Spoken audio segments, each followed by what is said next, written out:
And we're on.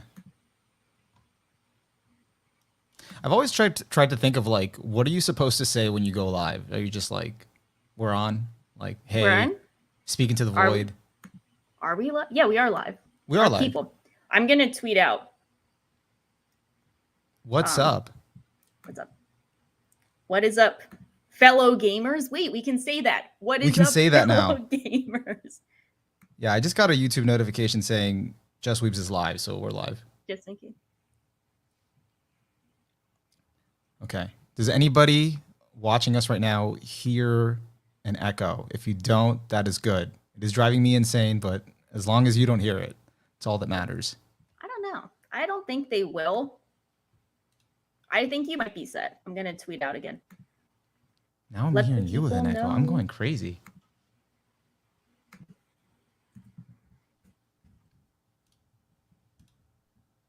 In the meantime, how was your Thanksgiving? Thanksgiving was good. I ate a lot. Nice. That's good. Like too much. I think Thanksgiving ruined me. How Thanksgiving made me not thankful. How about yours? It was really good. We had to do some last minute switcheroo plans, but it was still really fun. So, yeah, it was good. I feel like getting older is recognizing that we get, I don't know about your company, but we get Thursday and Friday off for Thanksgiving. Yeah. So we technically get more days off than we do for Christmas. So Thanksgiving is kind of like the superior holiday as an adult because we get more time off. I think that's the norm, but I never thought about it that way. I just got used to having Thursday and Friday off, and then you don't realize that's actually more than Christmas. Yeah.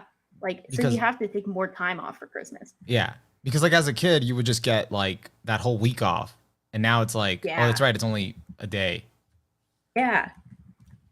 So, yeah. But no, it was just eating, leftovers the next day, Friendsgiving, more eating. So that's awesome. It's been downhill. It's been downhill for downhill. Yeah. And then more eating coming soon. More eating soon. That's exciting. Yeah. Yeah, but Thanksgiving, regular, cool. Enjoyed the time off. Did you get, cool. Is that when you started playing video games? Did that break allow you to start gaming as much as it did for me? Should we start the video game talk? No, I'm not sure if we should confirm that audio. I think I heard our audio and I think it's good. So that's enough confirmation for me. I'm just going to go slowly insane as we're going. So if you progressively see me get more unhinged as the conversation keeps going, it's yeah, we don't know what's going on with him. Hello, happy Thanksgiving to those in the U.S. and to those outside the U.S. We are also thankful for you. Yes. I hope. We're thankful for you. Happy Thanksgiving. Thank you for joining us. And if you guys hear an echo, you can join Onimaru in Insanity. I feel so bad because I know that feeling, but... You know the feeling of insanity? That, but also directly from hearing your own voice echo in real time. This is it's not pleasant, but I'm going to ignore it. But let us know in the chat. So video games. So yeah, it kind of fell into a hole. It did give me time to play video games. Because Pokemon came out, and spoiler, the video game I got really into was Pokemon. That came out the Friday before, the weekend before Thanksgiving. Okay. Yeah. Okay. So I started that Friday, and I pretty much went into the Wednesday before Thanksgiving. I finished the night before Thanksgiving. Okay. Yeah. Okay. So that worked out well. Yeah, because I think I forget when did God of War even come out. I've been playing it. Feels like for a month. I feel like I've been playing it for a month. Well, I think that's a much longer game compared to Pokemon 2. So okay, it came out November 9th. They came out around the same time, which is works out well for our purposes of combining them in a podcast. And I think thumbnail of all time. The timeline tracks too, because that's around when we went radio silent. Our last pod was before November 9th. It was the beginning of November. That's so funny. We just like both subconsciously were like, okay, so we're gonna just go play video games and then and then buy everyone. Yeah. Yeah. The crazy thing though is like I think Pokemon might be the only video game I've played this year. Compared to you, like I know you've been like on a roll this year with video games. Yeah, I don't know how I started a gaming arc kind of like organically, and then I just kept playing video games. I don't know. Are Epic you gaming like time. now do you feel like you're more of a gamer? I definitely feel like I earned a true gaming. Okay, I just thank you. I don't. I think I earned my true gaming card while effing up my camera. Every time you make some like bold declaration on the stream or on a pod, like I feel like it tries to like cancel you. Technology definitely humbles me on a regular basis. It's like you think like, okay, is it safe to say I'm like a gamer now? And then you say it and then it No, just like no. my camera's like, no, fuck off. You're not No, doing get shit. out of here. You can't say you're a gamer. You played like what, 5 games? Yeah, pretty much. I think it was 5 games too. That's the worst part. Yeah. Okay, I'm I stopping mean, but my they were camera like and coming long back. games.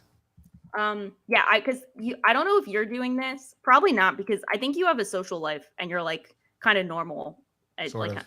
yeah, normal passing. Like what is the thing? Like not I was trying to think of another normie passing.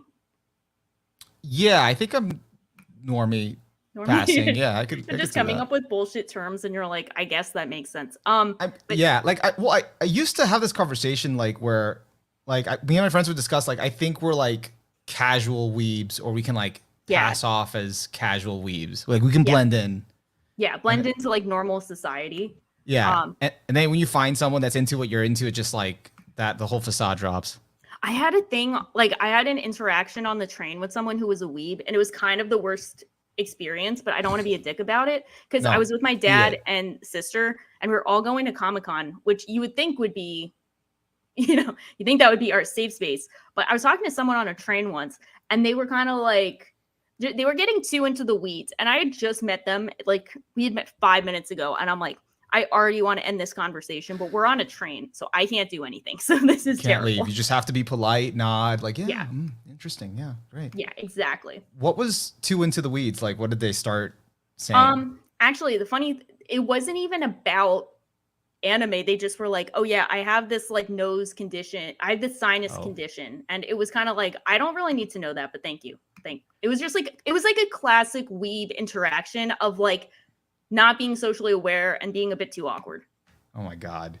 Someone Just said in the chats, weebs have no boundaries. So I think everyone's on the same page with this.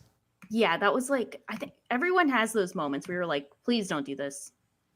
Like, I think that makes sense. I think I've had some of those moments, but maybe I've like repressed them. So yeah, I think we've all been there, unfortunately, for better. You get that actually a lot at cons. Like it's always at cons. Cons yeah. are like, yeah, that's. I had my own Mugen Train arc.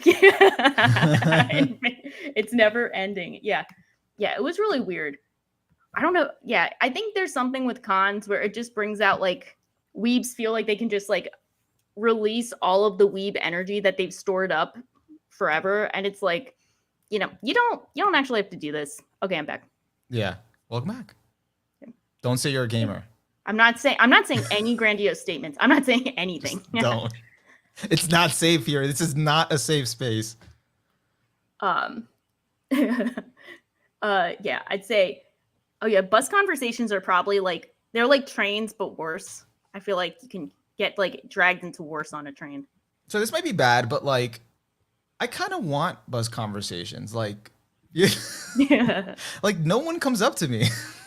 I feel actually that's kind of a good point, because I feel like I feel like everyone on a bus does not want to talk to anyone, whereas like on a train, sometimes you're like in a situation where you're like sitting next to someone for hours, so then they just kind of start talking, and like it could go one way or the other. Yeah, not like to say that I want people to come up to me, because I don't want to talk to anyone. It's like low pressure when you can just go to where you want to go. But like I feel like there are certain people, and I don't know why, that they have it happen to them frequently. Like just something about them just attracts people just coming up to them. My mom is very outgoing, and she always gauges introvert and extrovert level. This is her own MBTI personality test. She's like, if you're in an elevator will you start talking to someone or will you not avoid talking to them at all costs? And I'm like, I will not talk to any single person in an elevator besides the awkward smile. And she's like, see, will talk to anyone. And I'm like, maybe not in an elevator. Maybe just Really? maybe just don't do that there. I thought you would talk to anyone in IRL. I would, but not in an elevator. So I would.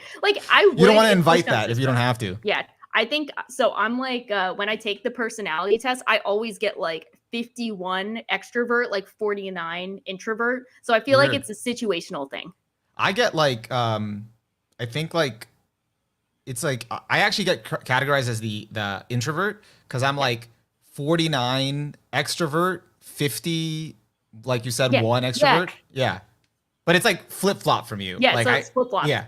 Yeah, because like I will talk to people, but I'm not going to go out of my way. Mostly if it's like a bus or like a train or something. Like I have had like good conversations on a train besides my Infinity train, my Mugen train arc. But like I've had good train conversations, but then I've also had times where I just won't say anything and we're both content.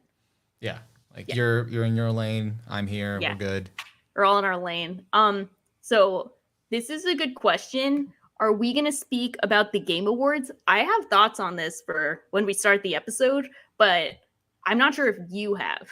So I don't know if the episode started yet. I was just I'm just going to keep going with this and just pretend the episode started. Mugen episode arc. Yeah. I think, okay. So I'm afraid to call myself a gamer because I might set off my internet again. But essentially, I played a lot of video games this year. And what I was going back to after calling Onimaru very normal, or at least normal passing, was so I've been actually keeping track of everything I've watched and played and in theory read this year. I haven't read anything because one of those years, just like not doing too much. But so I've kept track of everything. And I've always admired when people post their like what I watched in like November and they have like 50 movies that they watched. And I'm like, yo, I played one video game this month and I've like passively watched sports and like other things I've already seen. But like people have like, they've done so much. And I'm just like, okay, so I've spent like 4 months just like solely consuming video games and they've been different games. So I admire that. But I also you went hard. Well, yeah. So I was like, I'm not sure if you've been keeping track of what you've been consuming, but I assume no because you're normal. Okay, so I want to be less normal. Like, I just want to make that clear.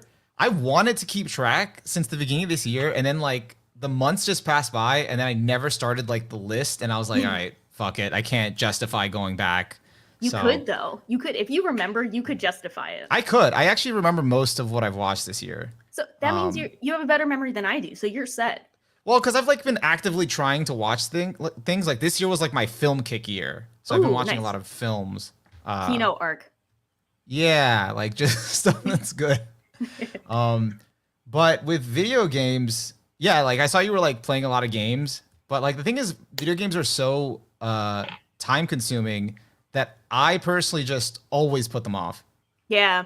Yeah, that's what I've been doing. Because if you have a long day of work and then you're like, okay, I have to play this video game and it's kind of hard to play, that's like negative motivation. Like I need to sit on my butt and not do anything. That's part of it. But also my thing is like when I get into a video game, like I get consumed. Yeah. Like I don't see anything else. Nothing else. I guess that's me too, because I just play it for like a month and then I don't do anything else. Yeah. Like, so because I know that about myself, I have games that are still on hold from years ago because I just was getting too into it that I was like, I gotta stop. Yeah. So I got Fire Emblem Three Houses on hold since 2020. And then Borderlands 2 on hold since 2014. Oh, nice. Okay, that's like an older one. That's almost 10 years. I think you should wait until 2024 to play it. And just that's like 10-year anniversary. Let's go. I'll finish the game. Like I finished some other games in between, but it's like ones that I knew like I could just finish it and just not like have it rent free in my head for like 2 months. So yeah. I feel that deeply. So I guess that's also in line with. Wait, did I answer your question? What was my question? I don't know. I think you did answer my question. Okay, just making sure. I think you did. Essentially, the answer is you're not keeping track, but that's also led into you remember everything that you've seen, and also you just get too engrossed in video games, and I do too. Yeah, that's why I'm like if I'm gonna prioritize anything, I always prioritize binging a whole. Like the weird thing is, I'll spend the same amount of time binging a whole TV show, but I'll prioritize like TV shows and films over playing a video game. I think I normally do too, but then this year I was like, no, I'll actually play some games, and it was a nice change of pace. But Good. then I haven't watched anything, and I'm slacking on. Like now, I have like 20 shows I want to watch by the end of the year. I mean, it makes for good binging. It does. It does. Have you felt like this video game slash Mugen Train arc, but really the video game arc has like broadened your horizons?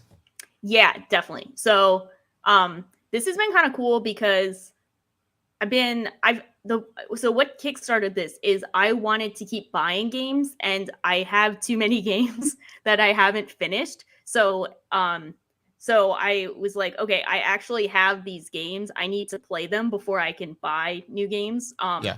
So I don't know if I ever told you this story because it's not necessarily related, but my husband, before he got like the job he's currently at, he got one of the first like PS5 drops, which I think is like a top 3 accomplishment for him as That's jobless. insane.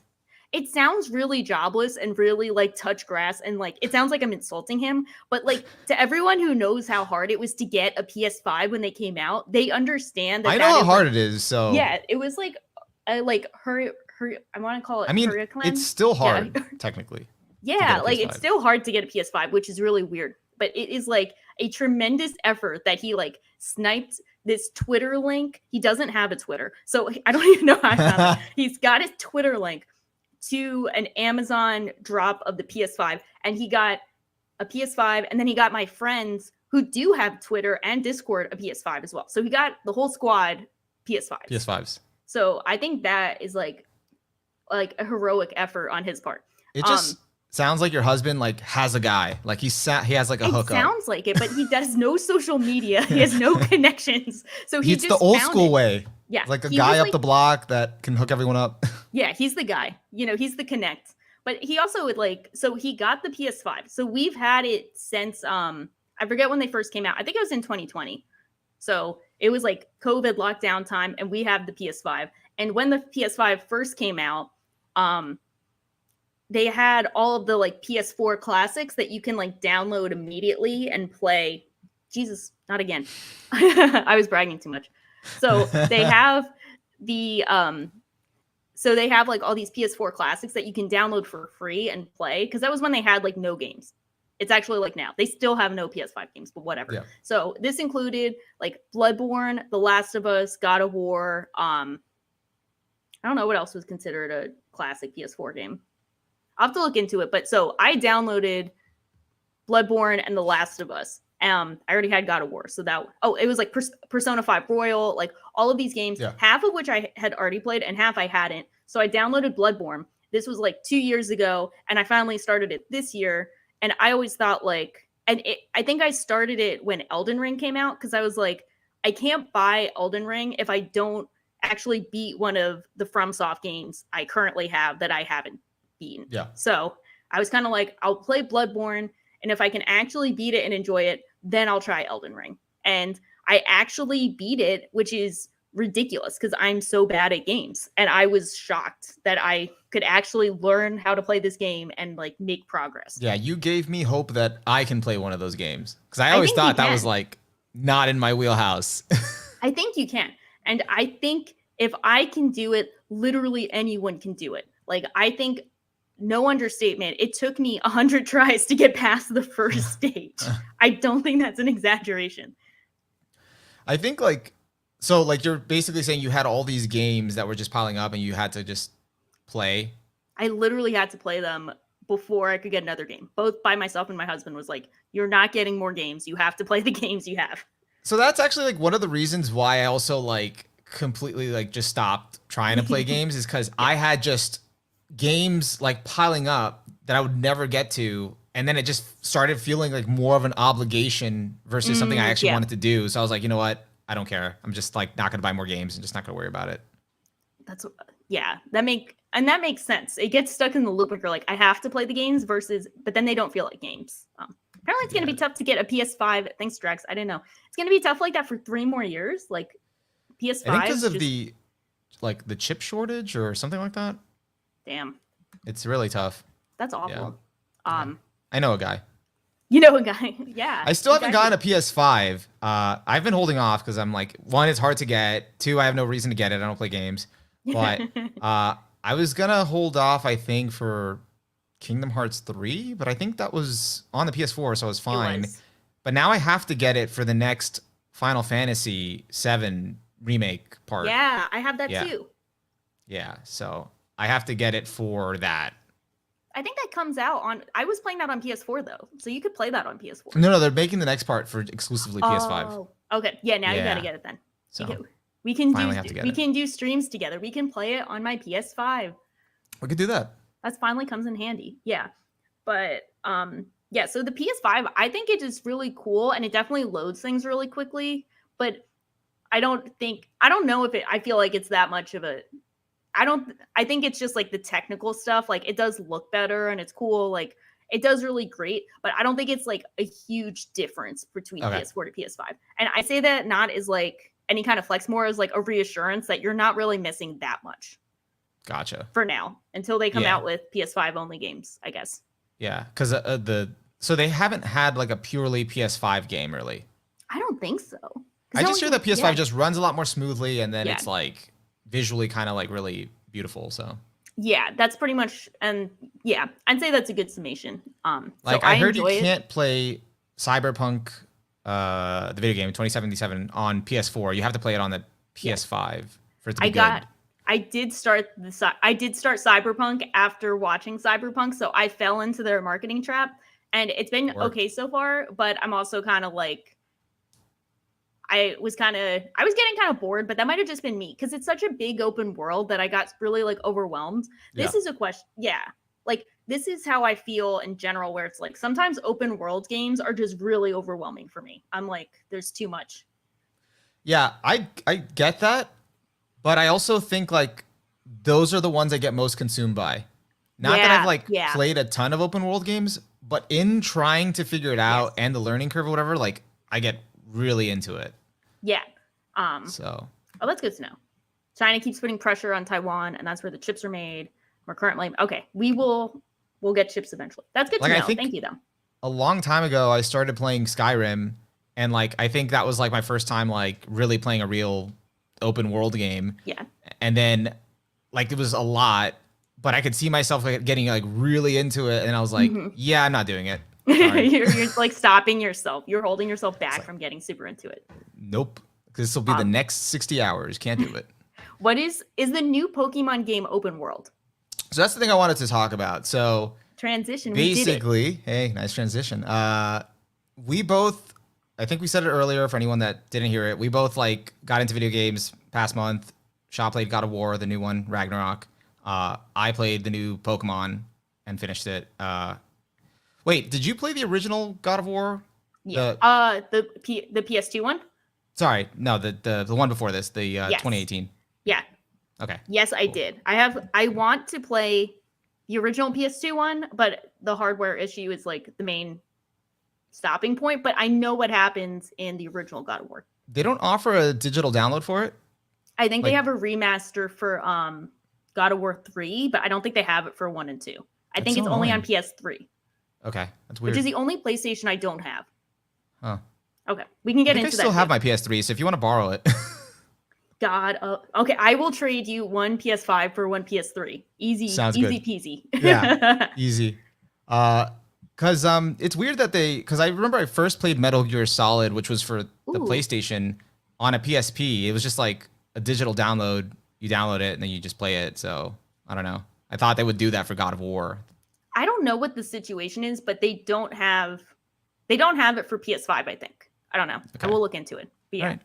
Well, anyways, yeah, I saw my friend playing God of War 2018 back then, and I just thought it looked amazing. Like it really made me want to get the console and play it, but I never got around to it. But that one looked really good, and Ragnarok looks really good. So gotta get on it. It's also a good it's a good like middle ground between open world and not like completely open world, where like you can travel to a bunch of different places, but like there are like paths in the places you can go on. I don't know if that makes sense. Yeah, like it's a little bit, it's not completely open world. Like it's a little bit controlled. Yeah, but then like there's so many areas that you go to that it essentially feels like open world without getting too overwhelming. At least That's that's how. kind of like Pokemon. Okay, cool. So they have like zones in Pokemon, right? Pokemon is like, I don't know if like it's the same thing as zones. Like you can go around the whole map, like from the beginning, um, and you can do it in any order you want. I feel like Pokemon has like the illusion of open world. Yeah, the illusion of choice. Yeah, because it's like you can play the game in any order. Like you could do like for example, like there's like 3 different stories in it, and you could do like all the gyms in any order you want. Oh, But some of the gyms are just a lot higher level, so you yeah. technically can't do them unless you have some master strategy. So you'd eventually get led to like the easier gyms. So Okay. I have questions about the new Pokemon under because I feel like Pokemon games I always hear about, but I never learn anything about secondhand, if that makes sense. Like you always hear what's going on with Pokemon, but you still never know. Um, so did you play Sword and Shield? yeah. Okay, so are you like the do you play like every Pokemon game when it comes out? So I've been doing it for the past few generations. Okay, so I had like stopped like during like one of the gens, and then I got back into it like in college. okay, so you have a good frame of reference for like the Pokemon game series. Yeah, I just don't Yeah. play like every single game that comes out. Like I didn't play Okay. the Arceus one before Okay. this and whatever. Okay, that's good to know. So I am a Gen 1, Gen 2er, and then I played Sword and Shield. And so I don't understand. So I have a very limited frame of reference, but I know the complaints that happen each time a lot about like Game Freak and how like Pokemon is like the highest grossing franchise of all time, and they still have like bugs with the game. And I don't even know if they have the full Pokédex, but I know that's like so many different Pokemon, whatever. Yeah. So I'm not sure how, but I know a lot of the complaints for Sword and Shield was how it was like too easy, and then also they didn't have enough Pokemon. Do you feel like the new Pokemon is a step up from that? I don't know. Like I didn't have many of those complaints with Sword and Shield. I just Cool. enjoyed Sword and Shield, so Okay. it didn't bother me too much. Even the Pokedex thing didn't bother me too much because it was like Mhm. interesting to like deal with like the limitations of like half the Pokedex, Yeah. and they were gonna expand it later. Yeah. Also, it was the first time I actually ever completed a Pokedex. Wow, that's impressive. I don't think Yeah. I've done that. I'm like, sure, it's like half, but it was like it's the first time like I got the whole, hey, you completed it. Cool. That's awesome. So that was fun. But I definitely think this game is a step up because like Cool. I did enjoy the limited open world, which wasn't really an open world in Sword and Shield, which was like this giant wild area where you had to go and like it was all these fields and all these Pokemon kept coming out. And that was cool, but it wasn't really open world. Yeah. But it's like they took that and just expanded it to like actual open world with this one. So that's really cool. That's cool. What is your favorite Pokemon game? Oh, that one's tough. Um, I don't know. I don't know. I don't know. Do you okay, that one's tough, but because I don't have like a good answer in the frame of Pokemon games, but so do you think this one is like a worthwhile Oh yeah, endeavor? definitely. Like the bugs and stuff. I like it was a little janky, but I didn't mind it. Like it didn't Okay, take away too much from the experience. So it cool. was fun. Okay, so you Yeah. had a fun time, and Yeah. did you complete this one or you completed Sword and Shield? No, I completed Sword and Shield and I completed this one. Wow. Okay, that's Yeah. awesome. Yeah, because this one, like I said, I completed it like right before Thanksgiving, so I just kind of went in and just like beat it. In light of Thanksgiving and Pokemon, do you prefer curry and Sword and Shield or sandwiches in Scarlet and Violet? I don't remember the curry thing in Sword and Shield. I think I remember making it, and I made like a sandwich once in Scarlet and Violet. So Team Curry. Yeah, let's go with curry. Okay. I haven't like dug too deep into the food stuff because I've just been like I was just kind of like trying to beat the game, but I figure now I'll be doing that stuff if I try to make an actual team. So Okay, that's fine. Oh, that's awful. The new Pokemon game confirmed that they eat Pokemon, and that's the only thing I heard from my timeline. hmm. That's awful. What do you mean that they eat Pokemon? Like, is that in reference to one of the Pokedex entries? That's what I'm curious about. Is this new hidden lore? Oh, that Well, would because be there was like a terrible. really funny Pokedex entry about one of the Pokemon is like a natural predator to another Pokemon and is constantly hurling rocks at them. So that prevents that Pokemon from ever being used as a flying taxi. Ah, that sounds that sounds terrifying. It was actually really funny. They're making these games too realistic. Who was your starter? My starter was Fuecoco, which was like the fire ghost crocodile. Okay, that sounds cool. I didn't look them up. That sounds just like an awesome description. Because I always go with fire type. I like fire type. I'm happy that Charizard is in every game. I don't care. Yeah. I will always love Charizard. I and literally fire just caught a Charizard. Because they had like an event recently where like you could catch like a level 100 Charizard. So type. Ooh. it was fun. Okay. You want me to show you? Yes. Okay, let me show you. I'm assuming this is why the Switch you're putting up with the echo for the Switch. Yeah, I'm like dying slowly. Yeah, so I like the Pokemon games. I didn't get this new one, but maybe I will get it now. But I didn't finish Sword and Shield either.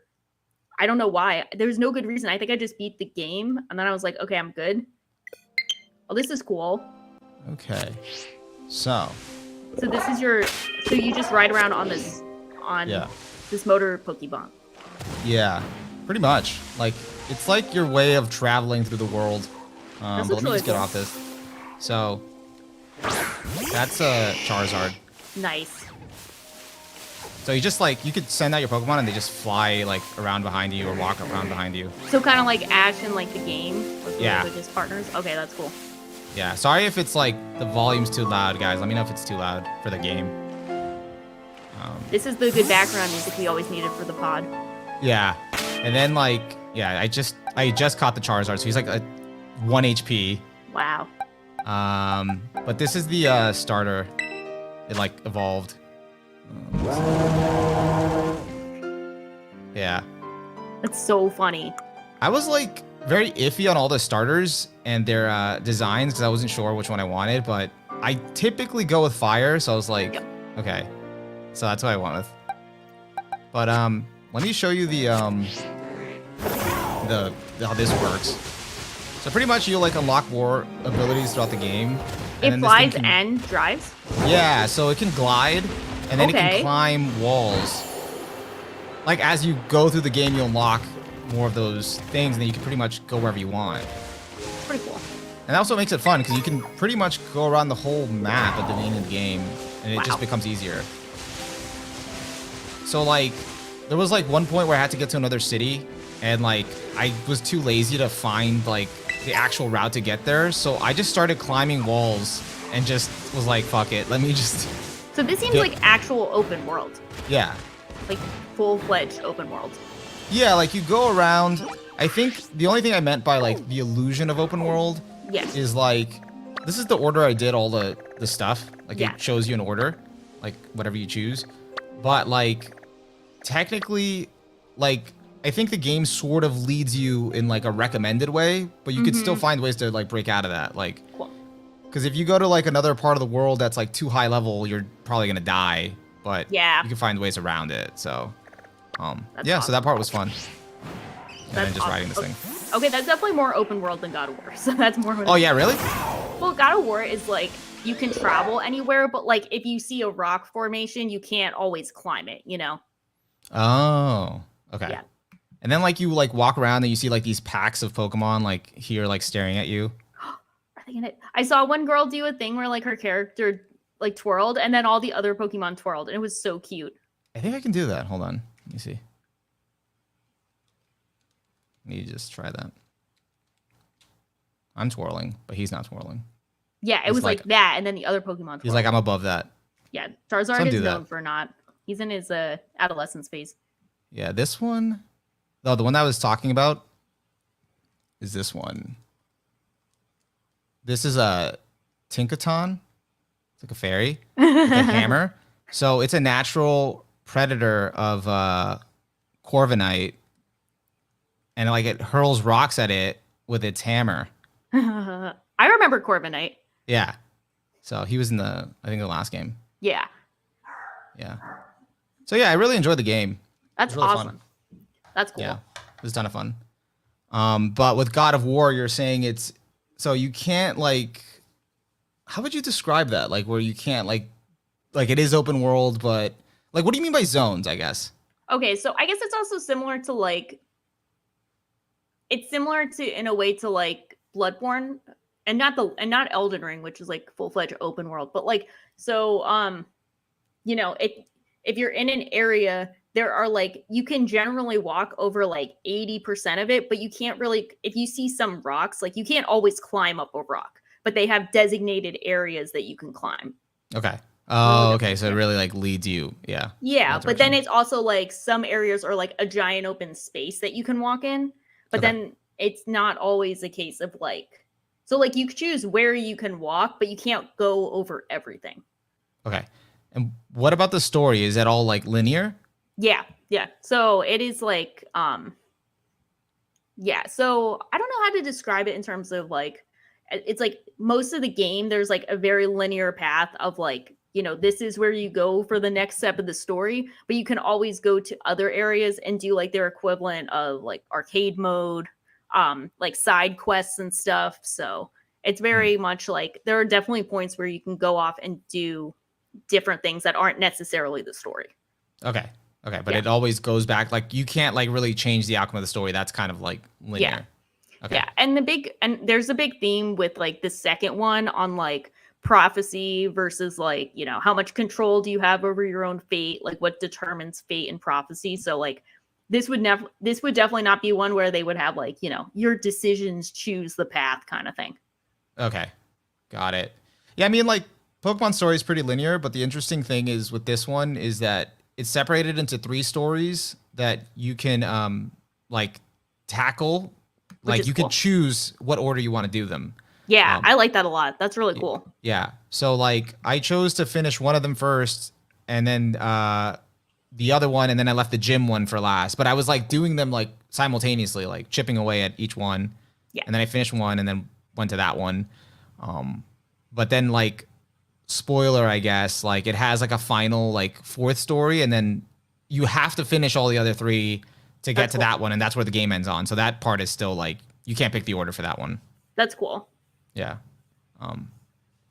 How is the Elite Four? That's a good question.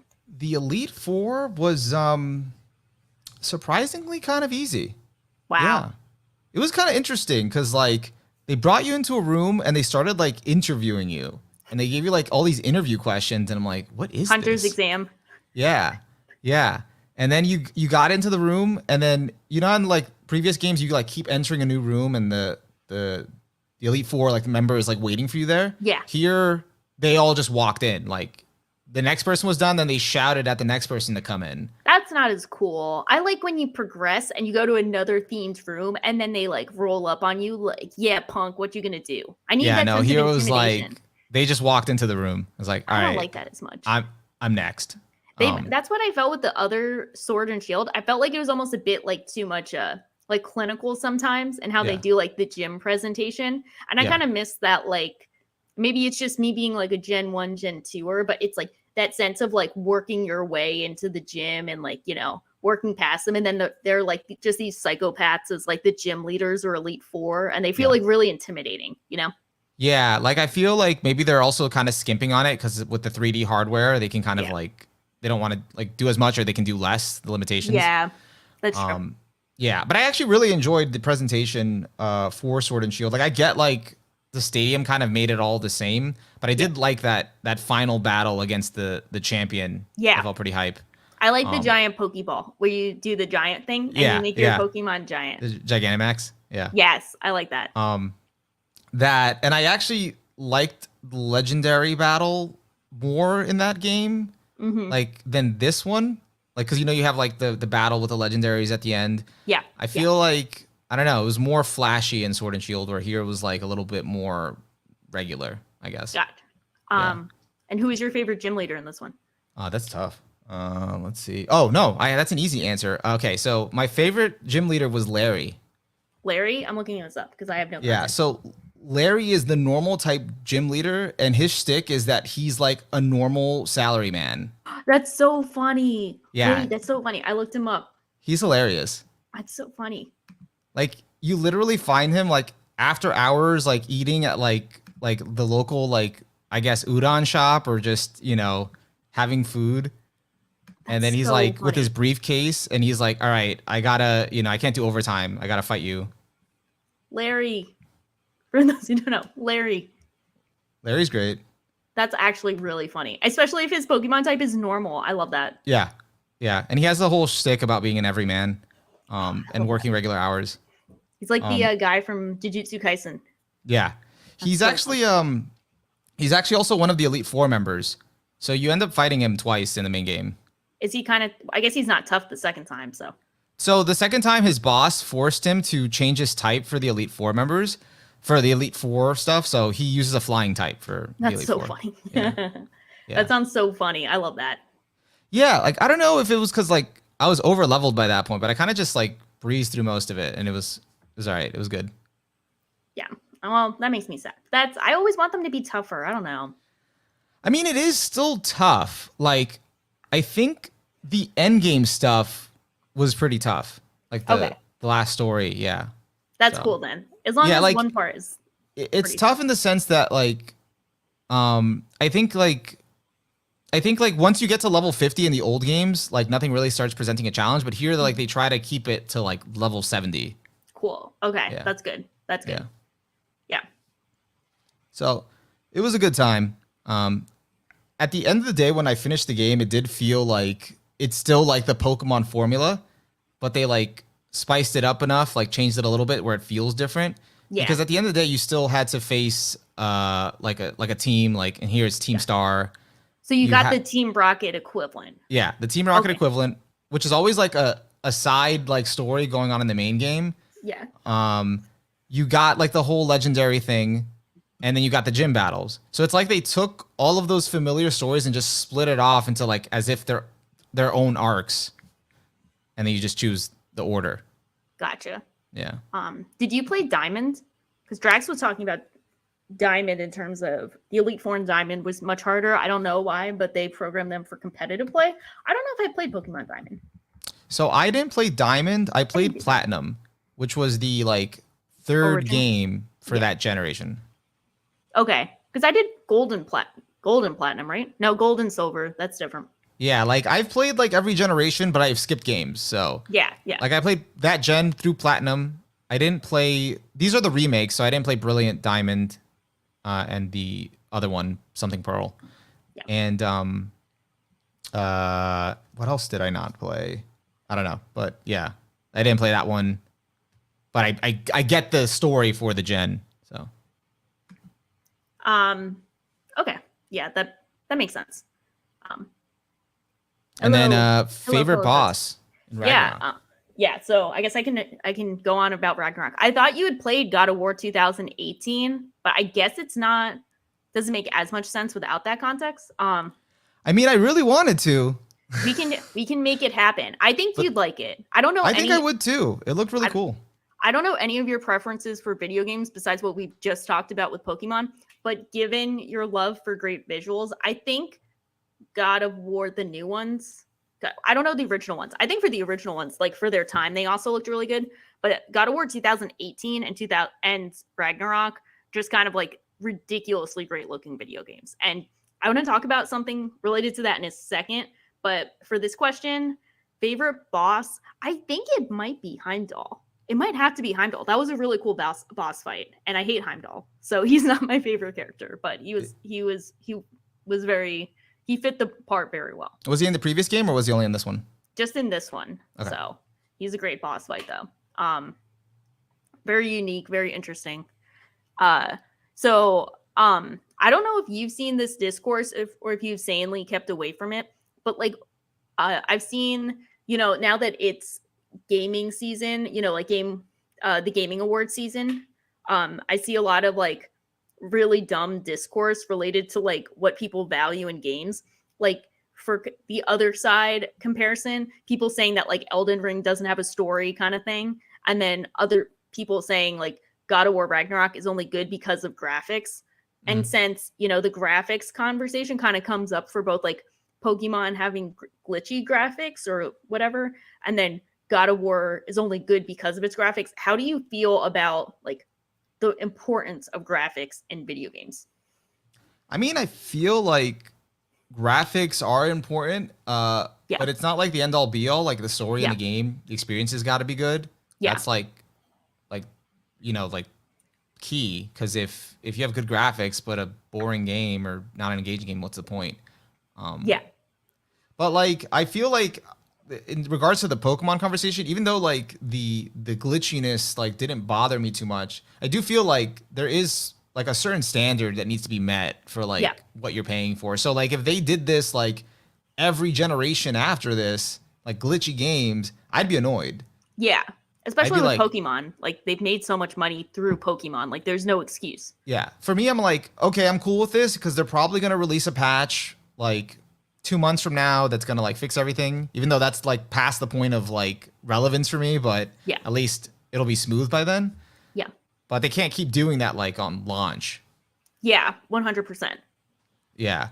But yeah, no, I think like it's definitely about the experience because we've played games with like not as great graphics that were still really good games. So Yeah. I was going back, just, I was like looking back at an old game. I don't know if you ever got this one on PS2. I got like the Rocket Power Beach Bandits game, which was like the video game tie-in to Rocket Power, which yeah, I played when I was like 10, and I had a lot of fun with it. But when I was 10, like I don't know if this is a universal 10-year-old thing or if it was just like a back in us 90s kids days kind of thing. Like I don't think we gave a shit about graphics. And I went back to look at the Rocket Power graphics and I was like, yo, this is like ridiculous compared to where we are. Like everything was yeah, so like boxy and like pixelated. It was, and it is really funny. Like I would still play that game now, but it's yeah, just so funny going back to look at it. So like our experience with gaming has come from like the 8-bit, you know, Pokemon games to like that like in between time where like things looked kind of looked like something. I don't know if they even looked like the TV show. They yeah. tried to look like something. And now we have like the hyper realistic but like very detailed graphics. So like seeing how everything has come so far is just like really interesting to see firsthand. Yeah, it's crazy because like the original Final Fantasy VII looked really bad. You know. Yeah, well that's like those pixels and you have the like funny like everyone's like a box or a Yeah. triangle kind of thing. Yeah. And like at the time that was like the mechanics that everything looked, that's how everything looks. So no one really like complained about graphics. That's Yeah. what I mean. Like in Yeah. the Yeah. 90s, no one complained about graphics in any Yeah. They were just capacity. happy like they had this cool, Yeah. game. But now like the standard that's been set is like there's an expectation. Yeah. Yeah. But like, yeah, no, like it really is, I think, on the experience. Because I remember playing Metal Gear Solid, the first one that was like for the PS1, but obviously on PSP. And it had this like top-down view camera that Mhm. was very annoying to play Yeah. with. Like it was like you could only see from top view. So That's I don't been know. tough. It was a steep learning curve, but I still really enjoyed the game minus that. I want to play those games. I hear they're great. So I like they're really good. I had like the collection for PS3. Yeah, PS3. Mhm. And I got through 2 and then I never finished 3. So that's also another one that I have on hold for Yeah. like now quite a few years. So I Yeah. never caught up. I gotta get good. Yeah, I think this is a good. Speaking of PSP, Della Beat said, "I grew up on PSP era, so roughly PS3 graphics, and art direction doesn't equal graphic fidelity." And I agree with that too. Like, there are a lot of great games I love that aren't like would not have, I guess, what they are considered technical great graphics, but they still have great art direction. And I think that's another good point too. Like the Pokemon games that we were speaking of, like when I first played, like Gold and Silver. I still really enjoyed how they looked. And I go back to those and, you know, they're like 8 or 16-bit games. And I think it's 8-bit. I don't know actually the difference between those two things. But so you go back and there's still a lot of personality and artistic design choices that go into making each town look different, making like characters look different. Like you can tell the difference between your character and like the Team Rocket characters. So Yeah. there's a lot that goes into it. Yeah, like I feel like I think I'm a little more forgiving of the Pokemon games, like with Sword and Shield and even this one with being how they are. Yeah. Because like I remember playing Red in like, you know, 97, like when it came Yeah. out, and like and I grew up also with the anime coming out at the same Yeah. time, which, you know, no one really like, you know, it was kind of a joke. Yeah. Yep. But seeing like how the Pokemon like battled and like how they're supposed to battle Yeah. versus like in the game, like always like made me like excited or wish for like in the future for like one day for Pokemon to like look like that. Yeah. And so now that we're like so much closer to this point of like what I envisioned like years ago, it's like, why wouldn't I be happy? So Yeah. Yeah. yeah. That makes sense. Yeah, because it's like, oh no, it's like it's finally like 3D now. Like that's insane. So Yeah. That's awesome. yeah. Yeah, I mean, did you have any questions about God of War that you were curious about? I had something to say about the art direction fidelity thing, but it has nothing to do with God of War. But I Go for it. guess with God of War, I guess what is it that you think makes the experience playing it so fun?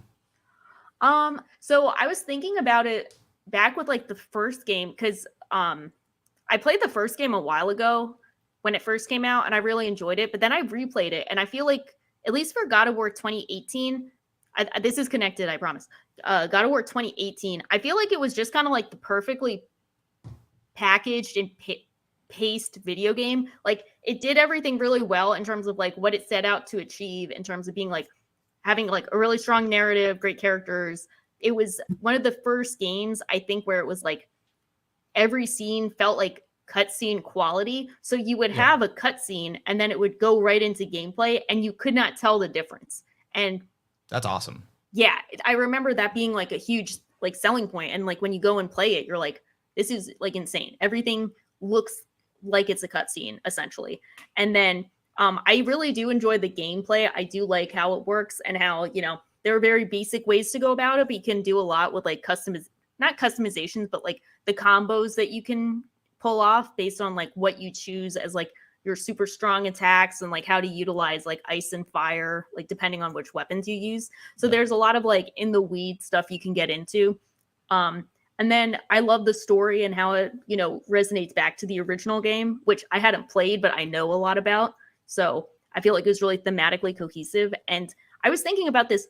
I think the way games have been perceived from like 2018 when the first game came out to 2022 have been like drastically different. Because I know back when in 2018 and kind of when the first like The Last of Us game came out, video games still weren't really taken seriously. And I don't know how many people remember that kind of era where it's like video games was still kind of looked down upon as like a childish thing people participated in compared to like now where it's like people can play and stream video games as either like competitively if they're good enough or, you know, as entertainment if they're entertaining enough. Like it is a viable career choice for people. And, you know, people are watching people play video games. So like it's such a normalized hobby now, but that wasn't always the case. And seeing how that's transformed mainly in recent years, but also like with the pandemic, I think it's been such a like night and day change. But I know like games like The Last of Us and I think God of War 2018 had a big hand in showing many people that video games are a valid artistic medium. And, you know, some people care about that, some people don't, but I think it's really cool that they tried to do that and that they succeeded. Yeah. To like show the like maturity of video games to people. And I think that's cool.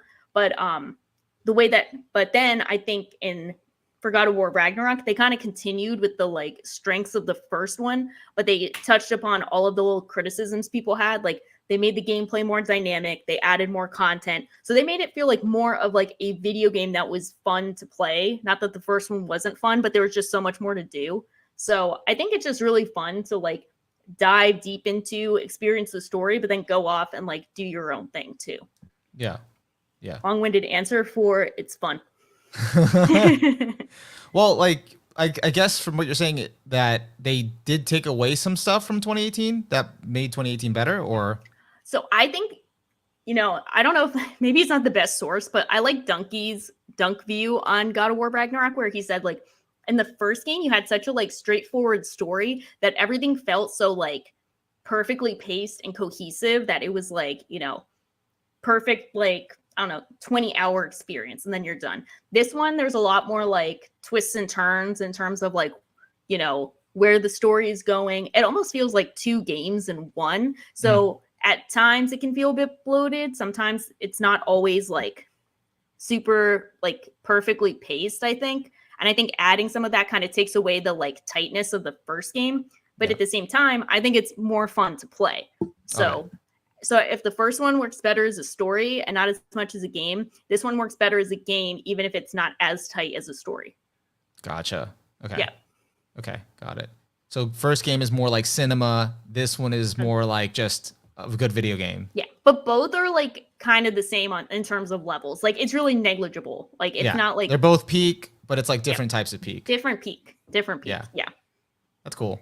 Yeah. And the main reason is so I guess this is a spoiler, but everyone knows. I don't think it's a big spoiler. I'm doing it.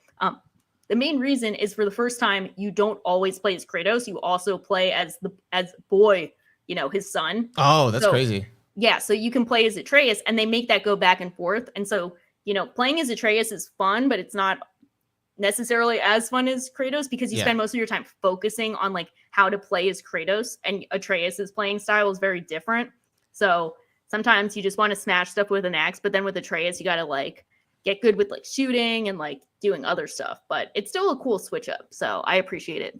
Yeah, that makes sense. Yeah, no, that's like what I found cool about the first game, that like you're focused on like raising your son, and like kind of showing him the ropes and all that stuff, and then like you come into this game and now like you can even play as him. He's older, so that's really cool. Yeah, and I think it's just like, you know, like experiencing it, as you said, like the experience is top notch. I think the graphics are great, but if it was only great graphics, it really wouldn't be as compelling. Like it's just everything across the board. Yeah. So like back to the, I guess the Game Awards Discord. So they're just, did I say Discord or Discourse? Panic at the Discord. Yeah. Their beef with it is that they don't think the graphics are as good.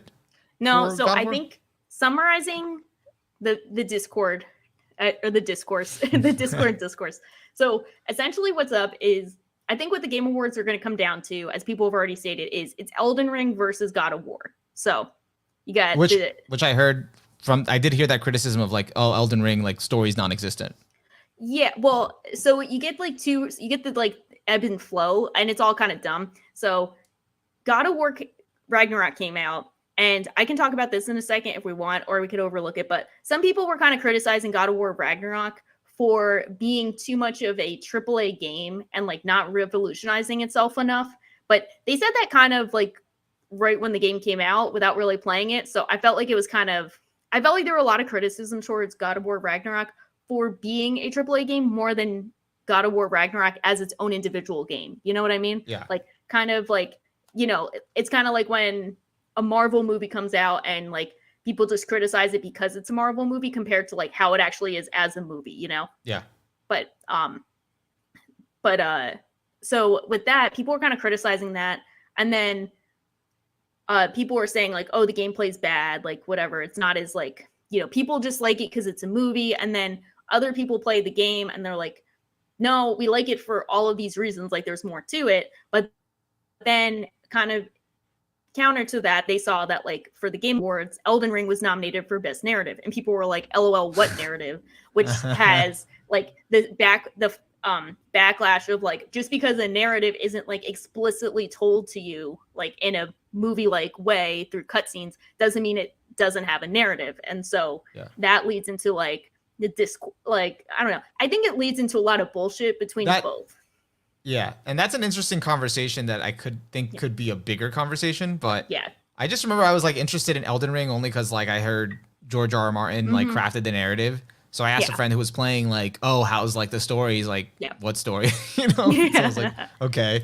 Like, like he was he liked it and was really enjoying it just because of the gameplay. Like story didn't affect anything. Yeah. So.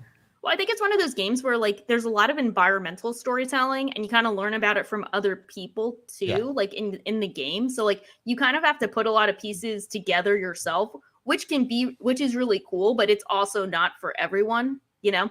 Yeah, Like like I can get into that actually. I think that's like where I would possibly get consumed, like looking yeah. up like the little things of the world and the hints. Like there were certain details in Pokemon and like little like I would explore like a little book that had an extra detail. And my wife was playing it and I'm like, "Oh, did you hear about that?" And she's like, "No." And I'm like, "You didn't read the book when you went into Yeah. the house?" And she's like, "No, I just went in, did the thing and left." I'm like, "Oh, okay. I I guess that get was just so me." gets so frustrating when you're watching someone play a video game and they're not like analyzing every little thing. Like if Yeah. there's something in there, I'm like I'm getting everything. Yeah, I'm like the dude that like goes to a new town. Like, all right, I need to hit up like every Yes. house, like Yes. I need to find every scour. item. Yeah. Yeah, That's I the need to thing that scour like everything. that's the thing that like makes it the open world in Pokemon like too addicting, where you can just like keep going, because like there's like Pokeballs like with items almost everywhere. So it's Yeah. like, ooh, shiny object, and you just keep going. That's every time. Yeah. This is funny. I said the funniest game away discourse is Sonic fans wanting acknowledgement for their game for the first time in decades versus Genshin Impact fans bribing their fans with Wow. in-game currency to vote for it in the polls. Oh That's my really god, funny. That's actually better than anything I was talking about. That's funny. that's really funny. I'm still thankful I have not gotten into Genshin. No, no shade to Genshin. I just I have shade. I don't respect gotcha games as a blanket disrespect. You know, I kind of don't either, but I I have don't friends that respect play it. it. They enjoy it. They If haven't they have paid, fun, so that's that's good for all that them. matters. Yeah. If So, people have fun with it, that's all that matters. But I will diss gotcha games every time because they are gambling and it's a blanket hatred. and I think that the stream is okay with you saying that. It's not trying to cancel you. I think the stream also does I not didn't like touch gotcha anything. games. It's like this one is okay. But yeah, I don't know anything about the Sonic game, but I feel like it's one Sonic is kind of like Kingdom Hearts where like fans don't really care what comes out. They'll still have fun with it, but then people who don't like that game will like endlessly shit on it and almost like try to convince the fans that it's bad and the fans are like we really don't care. We're just having fun. Yeah, and technically Kingdom Hearts is still going narratively. Yeah. You know, Sonic is just, they're just adding new games, but Kingdom Hearts, we're waiting for a story to finish here. It's Um very convoluted. We don't know what's going on anymore, but we want to see it end. I think I said this in our other Kingdom Hearts thing. I think if they ended Kingdom Hearts at Kingdom Hearts 2 back before it got like very convoluted and wild, I think it would be like a classic PS2 game that people enjoyed and would be like, yeah, this is one of the best. But then they kind of sequeled it to death and now it's so convoluted that everyone's just like, we're here for the ride. We don't know where we're going, but we're just here. What's funny about that is that Kingdom Hearts 3 introduced like the amusement park rides as like a Yes. mechanic, so there's a lot of rides.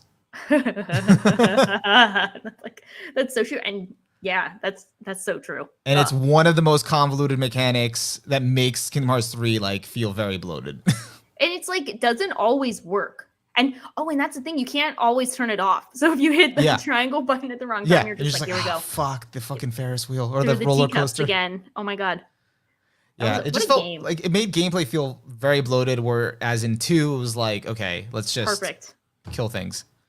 2 is still a classic. I don't give a shit because now that I love 2. I love 2.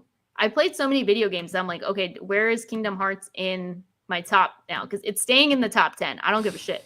Kingdom Hearts 2 is staying. It's unique.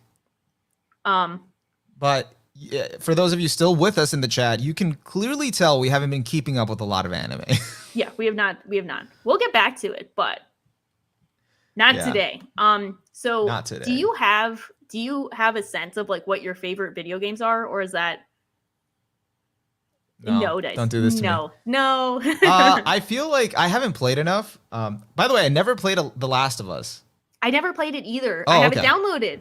It's part of the download. You remember the backlog we talked about? It's still in the backlog. Wow. Okay. So I gotta play it.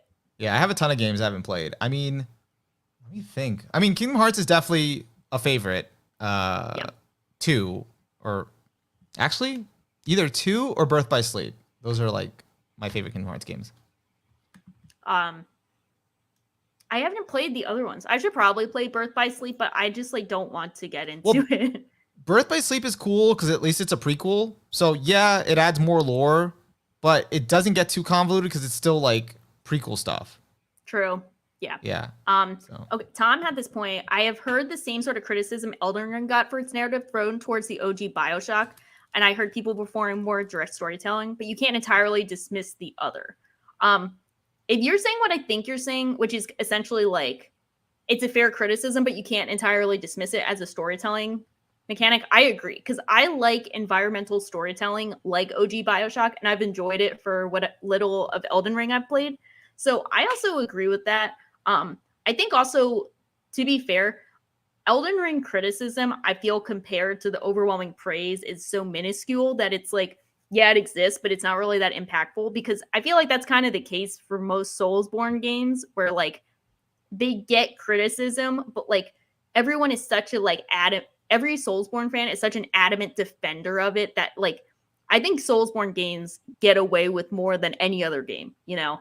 Like because you always get like such adamant defense, and like sometimes it's warranted, but sometimes I think it's like, you know, sometimes I think it's a bit overkill.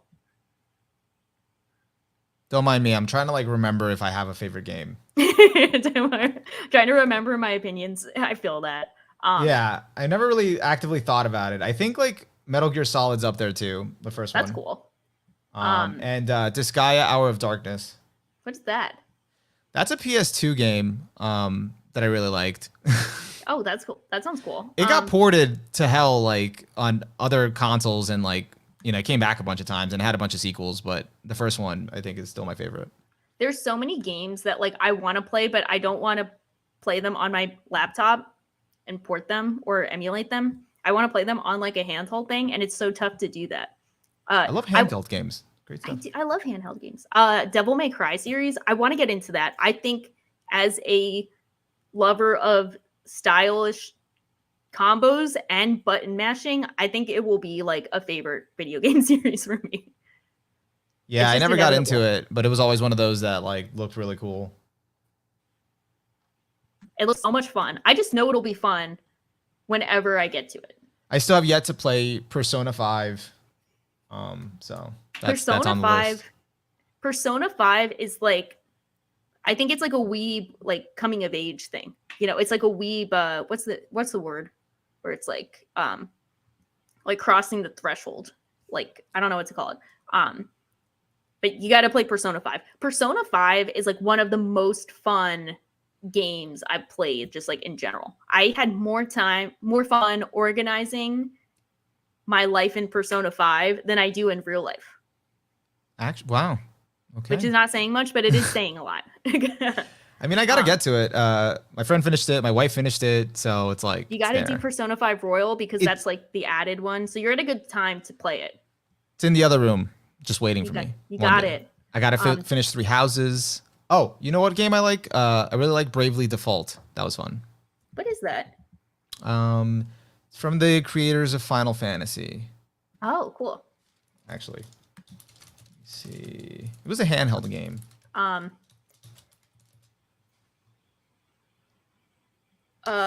So Elijah, welcome. We were talking about video games. So I was talking a bit about, we both finished 2 new games around the same time. So Onimaru finished Pokemon. Which one did you play? I played Scarlet. So he finished Pokemon Scarlet, and I finished God of War Ragnarok. And now we're just talking about, we're trying to bully Onimaru into determining his favorite video game. Yeah, which is not a lot to pick from. It's more about remembering. I got to do this. Can I play Mass Effect on a console? Please let me know, because I will get to it. I got to do it for Nick. I think you have to play it on the computer. I don't want to. Unless I you don't have like Xbox. playing stuff on computers because then I don't play video games. I'll do anything else on a computer.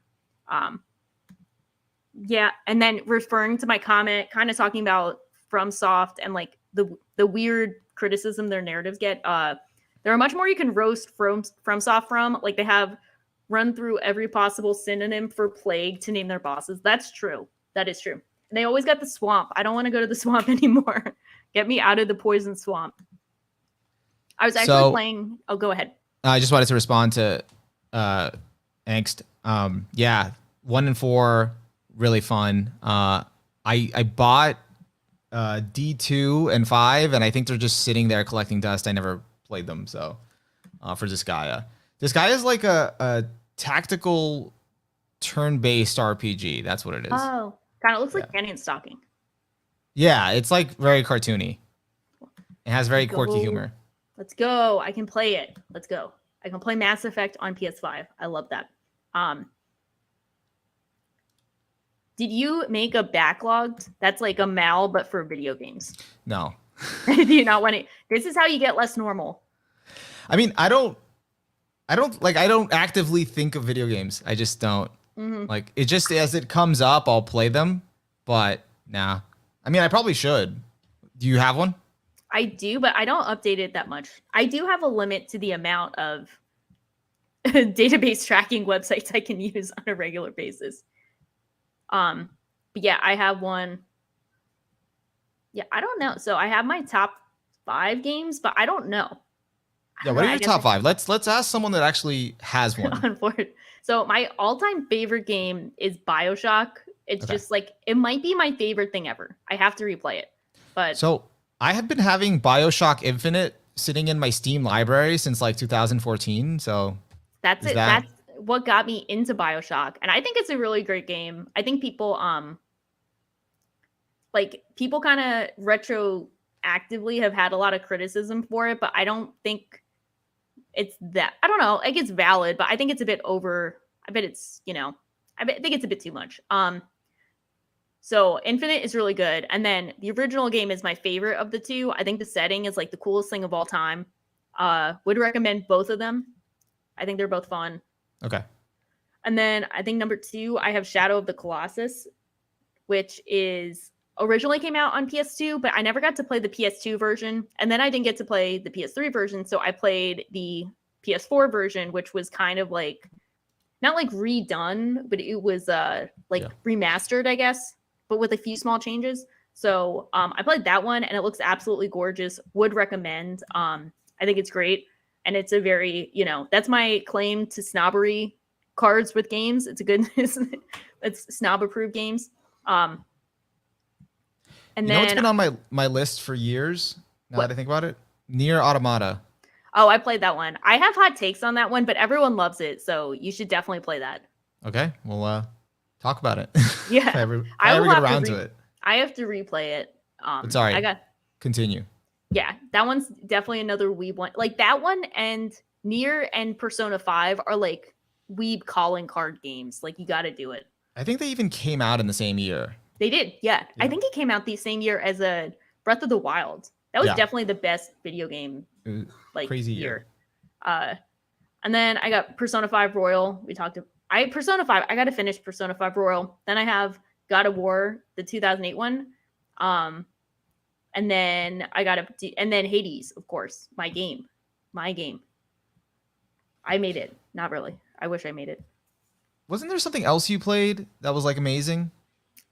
This year specifically, yes, but I think what I also played, so this year that I also love Bloodborne, awesome, would recommend. If I can do it, anyone can do it.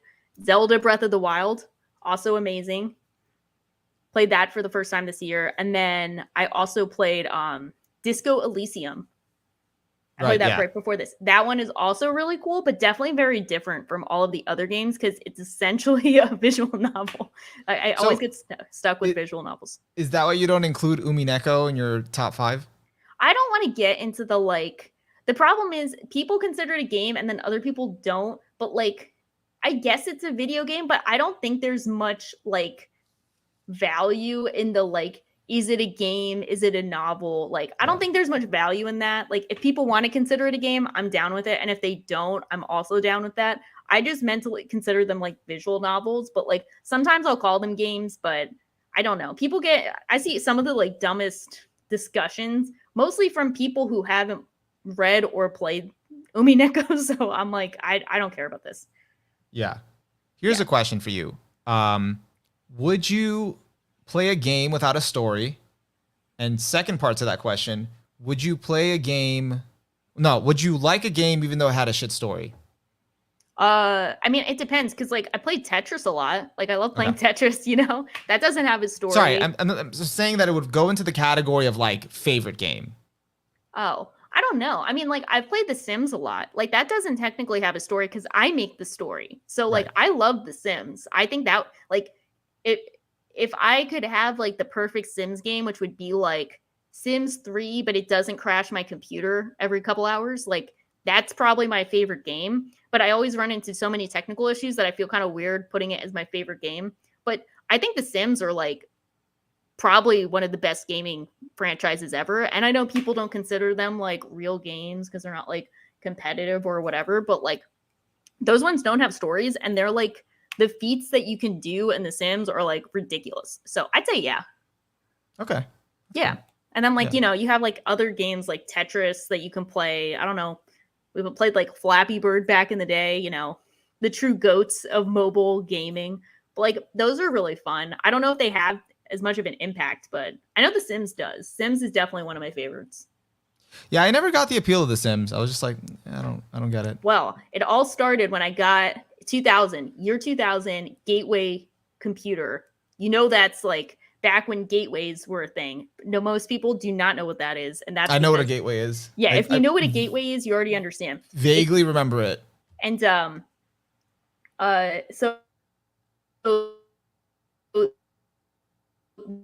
it came with a free copy of Sims 1. And so I'm like an only child. I don't have that many like gaming influences. So for The Sims is probably the first like game I played as like on a PC as like an actual thing. And it's all Yeah. because they got me with the free copy and it was all downhill from there. I've wasted so many hours of my life playing this stupid franchise, but I got to, live many lives abusing my power as God, as Jay Delabeat says. So I've lived many lives already. So all thanks to The Sims.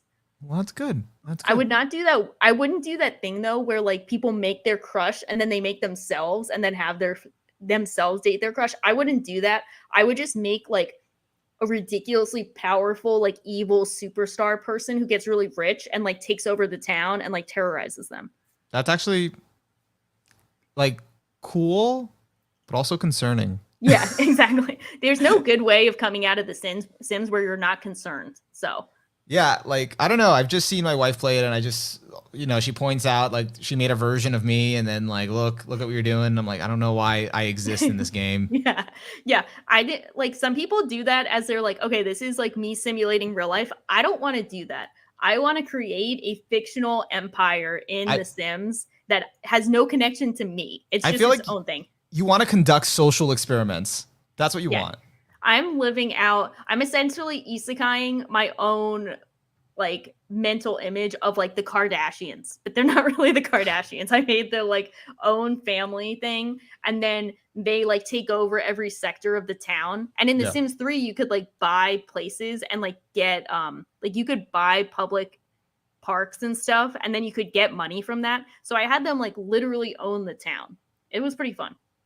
Okay. Gotcha. I mean, I can see how that's cool. Did you ever get into Animal Crossing? No, I never played Animal Crossing. It looks fun though. I think I missed my window during COVID though. Yeah. I feel like the only games I'm ever interested in playing are games with stories, or I guess a competitive game or a strategic game. That's kind of it.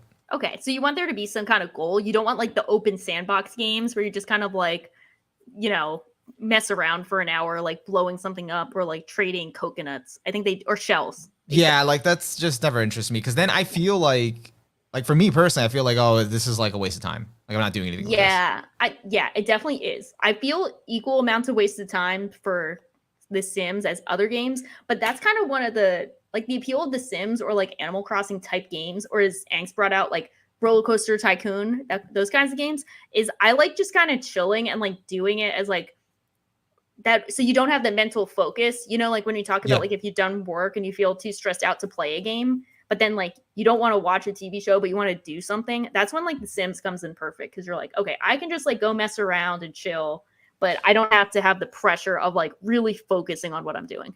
Like I feel like it's only now, like as I've gotten older, I'm getting more and more the value of having like a game that lets you decompress. Yeah.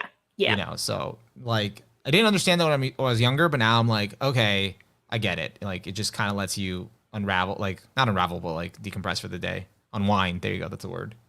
Unwinds, yeah. Yeah. Elijah had a cool comment on his top 5. I know he's played a lot of games, and he says his top 5 are Team Fortress 2, Final Fantasy 7, Off, Shadow of the Colossus, and Silent Hill 2. Silent Hill 2 is a game I always wanted to play, but never got around to. But I heard that one's like a classic. Yeah, I've never been into horror games, so I'm like, Yeah, I think touch I'll 'em. get spooked too much. I don't want to get too spooked.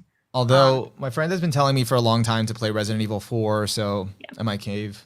That one I've heard is good too. And then Ang said the biggest Weeb game I've gotten into now is Trails. I keep hearing about Trails, but I don't know anything about Trails at the same time. Is that a Weeb game?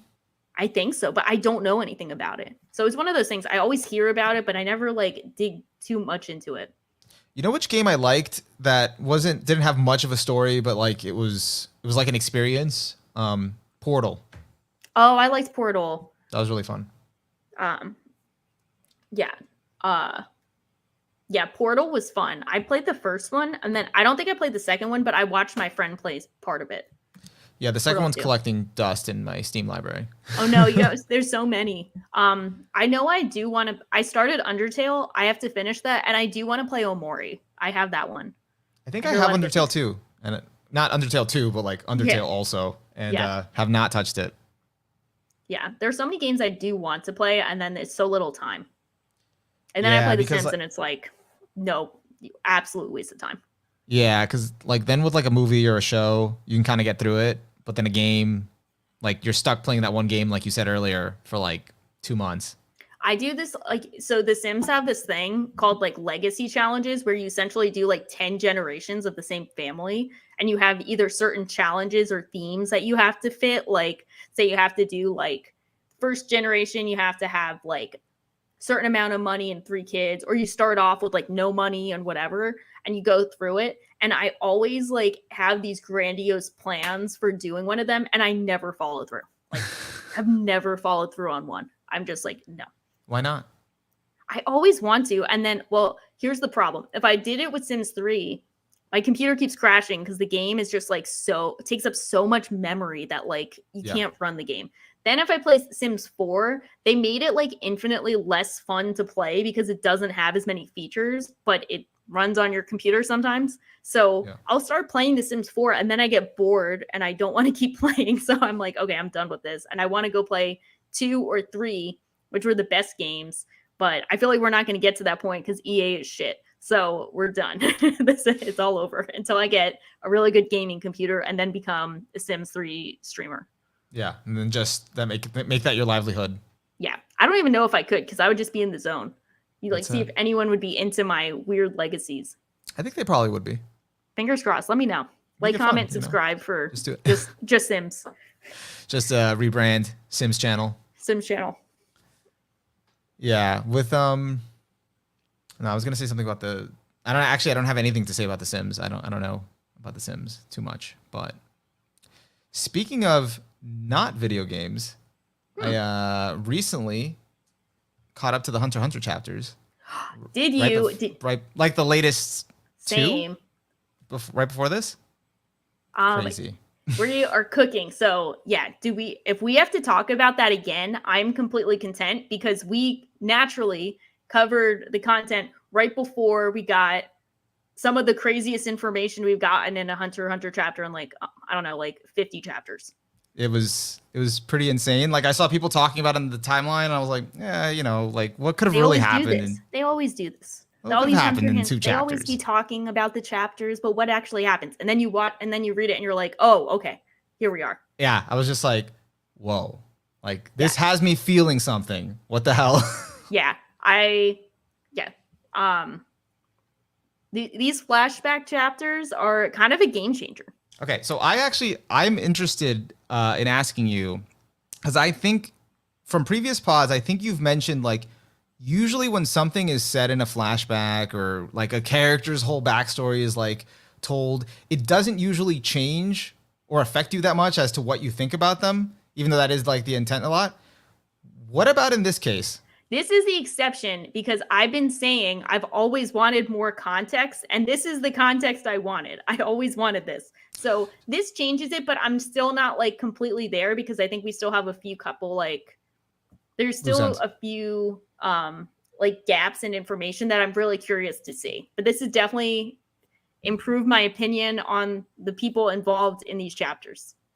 Do you think it's also because the way they've been executed, like throughout the story, has been like so mysterious, Yeah. and you've been given like so little, Yeah. but they're also so interesting without having that backstory that that's why like this is just really good. Yeah. Like, I mean, there's also been like a lot of discussion with, so there's been a lot of discussion in Hunter x Hunter fan base, which is kind of like people were like a fan of them without this context because I guess they found them like mysterious or interesting or entertaining enough without that. And they kind of were like, the allure of the mystery is good enough to make them like favorite characters, which was never the case for me because I was like, okay, I enjoy them, but like I need more content to make them more interesting compared to the characters who I do have content for, yeah, So I was like, I'm not gonna. like you enjoyed them as like an entity, but you weren't like emotionally invested in them. No, they weren't the reason I liked the series. Yeah. To put it like innocent, like if I like the series because of these characters, they weren't in that group. But I'm like, you know what, you guys are pretty cool as it is. But like compared to other characters, um, whatever. So now that we're getting more content for them, I'm like, okay, maybe now I can truly become full, like big fans of them and they are contributing to why I'm enjoying the series. So I'm like, let's go. This is it. This is what I've been waiting for. This feels like monumental, and I feel like we're not done yet. Like there's Exactly. We get more. We get more. like it's kind of crazy. What's 400 gonna be? You need to So, know. I need to know. like What's in I the didn't note? think it would make me care about a character in like what 2 panels or 3 panels of like seeing interactions with them, and then suddenly like, to see what happens next.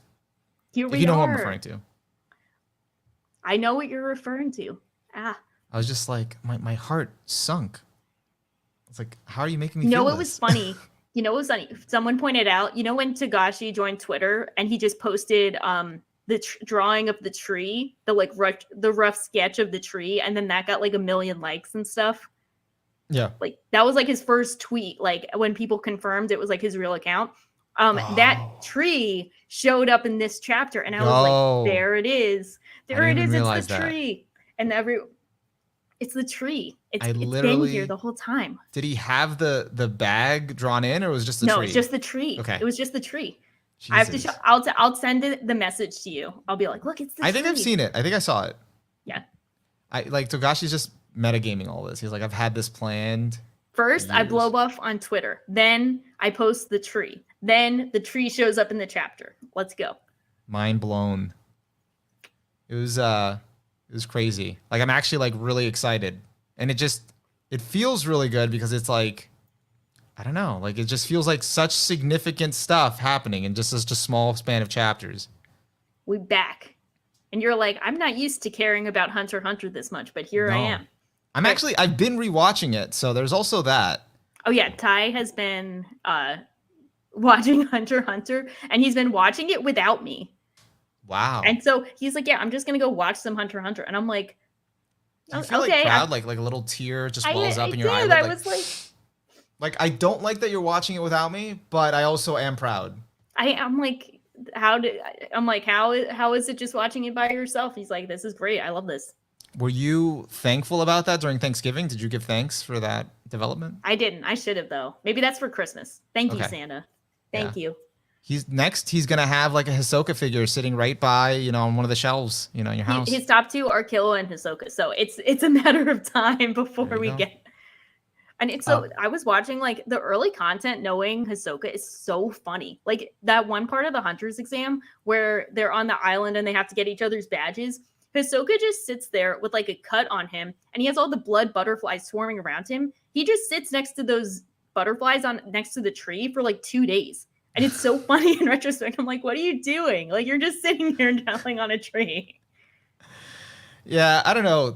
Those arcs were just so, I don't know if they're out there. They're just so different from everything that came after. It's like it does remind me of Pokemon, the beginning chapter stuff. Yeah. It feels like, we're starting a new adventure. Tonally, it just feels so different, but it had like the inklings of like what was to come, like when you look at it.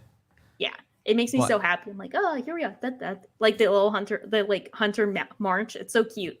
yeah. And like, and even the whole song, like Departure, like it's so upbeat and it's like they're just starting their adventure, not knowing, Yeah, you know. not knowing what's ahead. um, yeah, no, I had just finished the Hunter exam. I just finished the arc after that, and which was the Killua like going to his mansion arc. I don't know what that's called. Yeah, a Zoldyck family arc. There you go, Zoldyck family Yeah. arc. That makes sense. And then now I'm on the Nen. No, Heaven's Arena. Heaven's Yeah. Arena. Yeah, I they like just the introduced Nen. Onimaru names for it. It's like the Killua Mansion arc, the Nen arc, the beginning arc. That's gonna be like New York City arc. Like, No. I know that York knew. I know everything after that. but I like just the don't. idea of you making up your own name for it. I just don't know the beginning arc names. That's That how makes like how fast I breeze through them. But as I'm like rewatching it, I'm like appreciating all these things that set up like such a solid foundation for what's to come that I kind of like just quickly like dismissed like when I first watched it.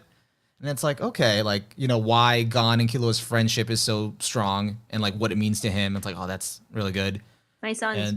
And like why like Leorio is still relevant now when he's been like fucking absent for so long. And it's like, well, he did build a really strong bond with them in the first two arcs. So And now as adults, we understand what it takes to go through med school. So we understand our friends leaving for years on end, just like Gon and Killua.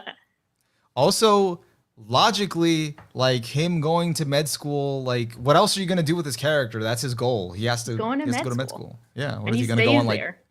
some adventure where he's killing people and training his doctor skills? That's not gonna work. No, he's just being a doctor.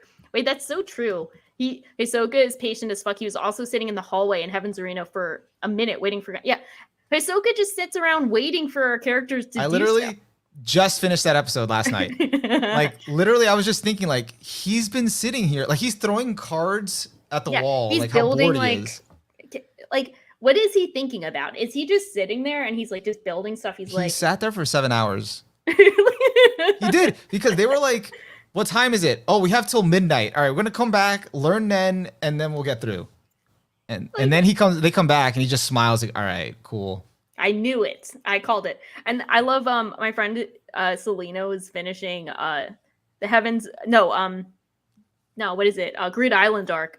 And when they're like playing on the team with him and they're like he's like, you know, it was all for the team and they're like that's not you. He's just so naturally funny. Like he's so funny all the time.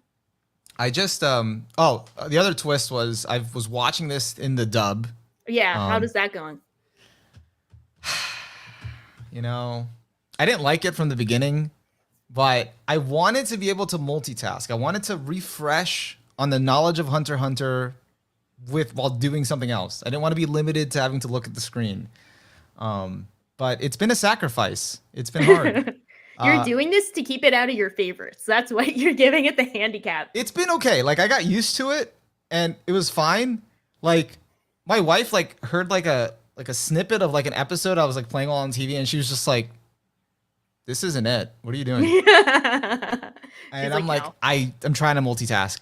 And then last night I got to this Heaven's Arena arc, and I think what got me is the way they dubbed Wing, like the sensei. Yeah. It was really bad.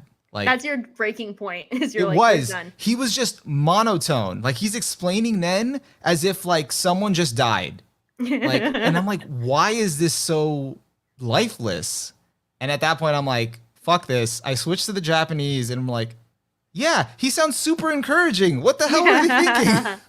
You're like, this is my sensei, not this other bum. Yeah, it was a lot. I mean, I might go back after we get rid of Wing, but you know, we'll see. I don't know. Yeah. It's tough.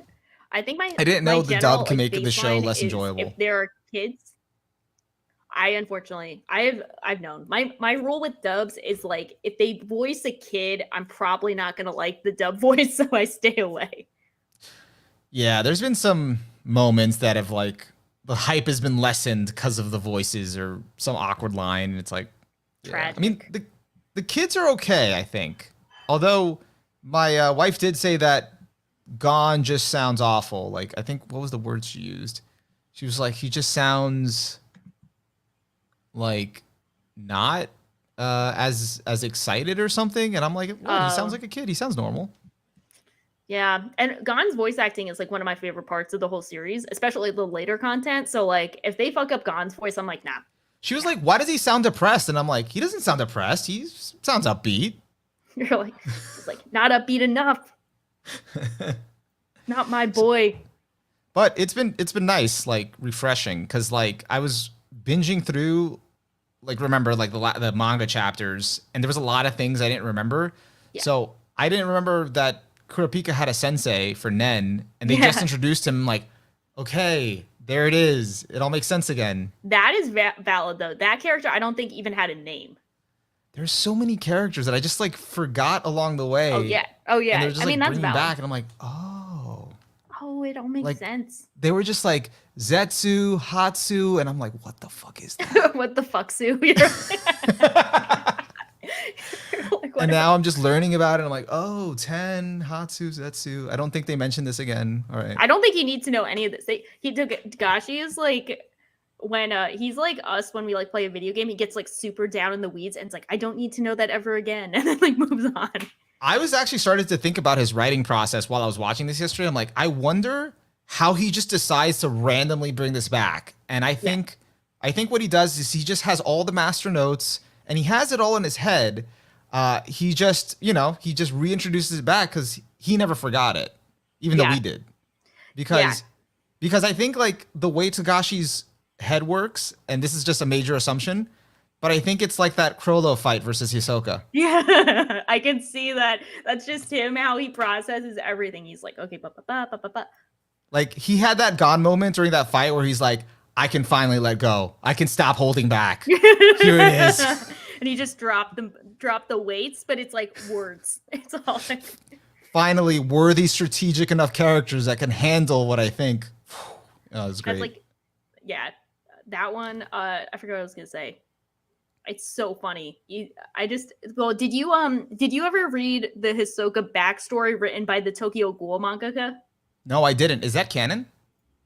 So like yes and no. So here's what happened. This is what I find funny. So the Tokyo Ghoul mangaka has always been a fan of Hisoka. So he wrote a backstory for him that I think Togashi like approved of, but they did this interview together and it was really cool because the Tokyo Ghoul mangaka is being like super dedicated and super like, super focused and is like, oh yeah, so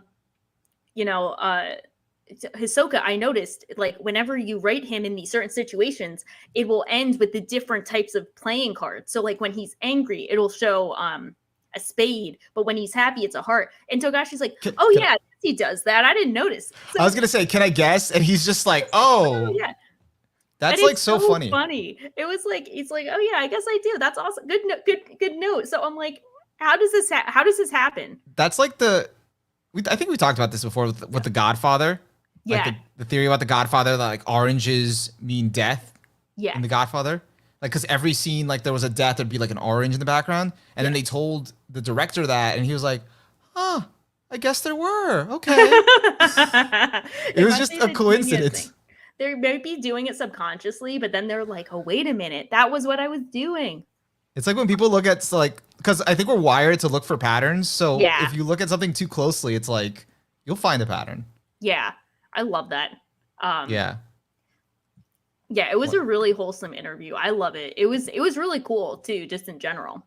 And do you think we're gonna get a Kurapika flashback like the Phantom Trope chapters? Because I don't think we will, because we have that one chapter that's like that's already a flashback, but it's like canon. So I don't think we're gonna get a flashback for him, but I think we're gonna see what happened to the Kurta clan. Yeah, I think that's what we need to know. We need to know the connection. That's the missing piece. Like, I feel like we're seeing the origins of the Phantom Trope. Yeah. And then it's gonna lead to this whole like massacre, and then that's kind of it. Yeah. So yeah. Because I don't think we need to like see specifically what happens to Kurapika. We know the story, so yeah, we already know. Do you approve of like the fan base now like switching from Kurapika to Crollo? I don't know. I mean, I might be. I mean, we'll find out. I might be jumping on that bandwagon too. I I don't know. I mean, the whole point, I really hope it doesn't become like an Attack on Titan situation with the fan base where they're like defending stuff. I just hope it gives more context so people are like, oh, this is their thought process. Okay, still bad though, you know. Yeah, I mean, like they're still bad. Yeah. I hope so, So- because I feel like that's been like a Hunter x Hunter fan thing for a while. Is no one really tries to justify who's good or not. I think I don't want to jinx it. I feel like I jinxed it, but like I think we've all appreciated the like levels of gray morality, so we don't have to try and justify who's like more fucked up versus who isn't. That's the one thing I didn't get, and I think it might be cleared up later, but I'm only experiencing this now as I'm like getting to remember all these little details on my rewatch.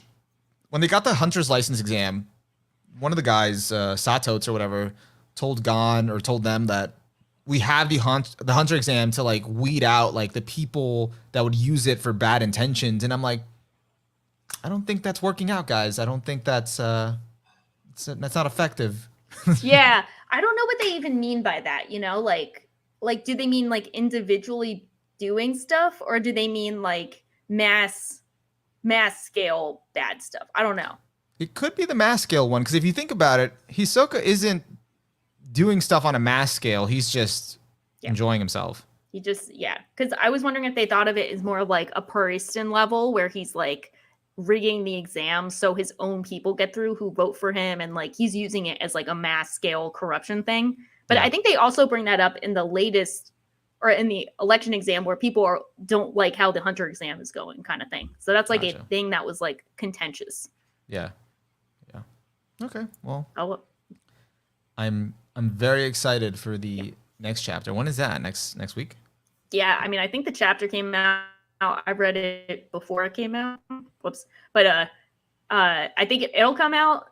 It'll come out, and then if we want to, might do a midweek stream talking about it. Is that 198?